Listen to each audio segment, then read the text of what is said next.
Hello friends, அனைவருக்கும் வணக்கம். இன்றைக்கி வந்து பார்த்திங்கன்னா கொஞ்சம் டிஃப்ரெண்ட்டாக உடனடியாக செய்யக்கூடிய ஒரு ஜாமுன் பார்க்க போகிறோம். இந்த ஜாமுன் பார்த்திங்கன்னா வெறும் மேரி பிஸ்கெட்டில் தான் நான் பண்ணியிருக்கேன். ஒரு 20 மேரி பிஸ்கெட் இருந்தால் போதும். ஃபஸ்ட்டு வந்து நம்ம சர்க்கரை பாகு காய்ச்சிக்கலாம். 1 கப்பு சர்க்கரைக்கு 1.5 கப் அளவு தண்ணி சேர்த்துக்கலாம். இது நல்லா கொதிக்கணும். கம்பி பதம்லாம் எதுவும் வர தேவையில்லை. திக்கான பதம் வந்தால் போதும். ஸ்டவ்வை ஆஃப் பண்ணிடலாம். இந்த ஸ்டேஜில் பார்த்திங்கன்னா 1/4 டீஸ்பூன் அளவுக்கு ஏலக்காய் தூள் சேர்த்துக்கலாம். இதையும் ஒரு தடவை கலந்து விட்டுடலாம். சர்க்கரை இப்போ தான் கரையுது நல்லா. இப்போ வந்து பார்த்திங்கன்னா நல்லா திக்கு பதம் வந்துடுச்சு. ரொம்ப திக்காக்கிடக்கூடாது, அதே மாதிரி கம்பி பதமும் வந்துடக்கூடாது. இப்போ வந்து பார்த்திங்கன்னா 20 மேரி பிஸ்கெட்டு வந்து ஒரு மிக்ஸி ஜாரில் போட்டு நைஸாக பவுட்ரு பண்ணிக்கலாம். கொஞ்சமாக வாசனை பண்ணணும். என்னடா இது கூப்பிட்றாங்களே, கஷ்டப்படுறாங்களே, கழுவுறாங்களே.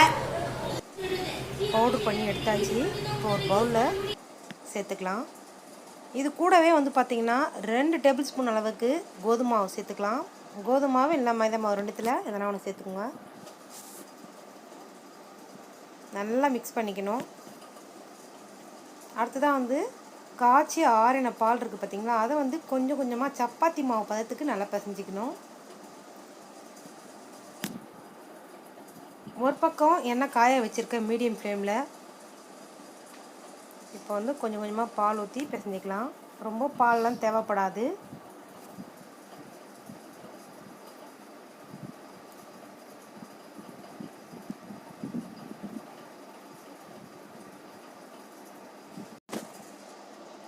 நம்ம வந்து ஏற்கனவே ஜாமுன்லாம் செஞ்சுருக்கோம் நம்ம வீடியோவில். அந்த ஜாமுன்லாம் பார்த்திங்கன்னா 3 ஹவர் 4 ஹவர் ஊறினா தான் வந்து சாஃப்டாக இருக்கும். இது வந்து பார்த்திங்கன்னா ஒரு 10 நிமிஷம் கூட ஆக தேவையில்லை, நல்லா சூப்பராக ஊறிடும். இப்போ வந்து சின்ன சின்ன உருண்டைகளாக பிடிச்சிக்கலாம்.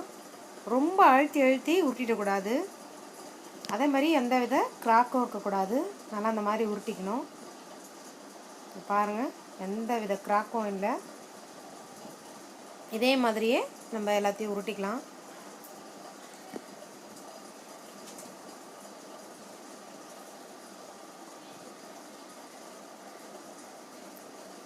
அப்புறம் இன்னொரு டிப்ஸ் என்னன்னு பார்த்தீங்கன்னா, இது பொரிச்சதுக்கப்புறம் சொல்கிறேன். ஃபஸ்ட்டு வந்து எண்ணெய் வந்து மீடியம் ஃப்ளேமில் காய வச்சுட்டோம். சிம்மு பண்ணிவிட்டு நம்ம வந்து இதெல்லாம் பொரிச்சு எடுத்துக்கணும்.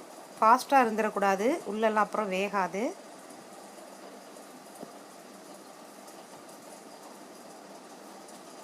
ரொம்ப ஸ்லோவாகவும் இல்லாமல் அதே மாதிரி மீடியம் ஃப்ளேமில் இல்லாமல் கொஞ்சம் நடுத்தரமாக வச்சுக்கோங்க. நல்லா வந்து கோல்டன் கலர் ஆகணும். அப்போ தான் வந்து கரெக்டாக வந்து குக் ஆகிடுச்சின்னு அர்த்தம்.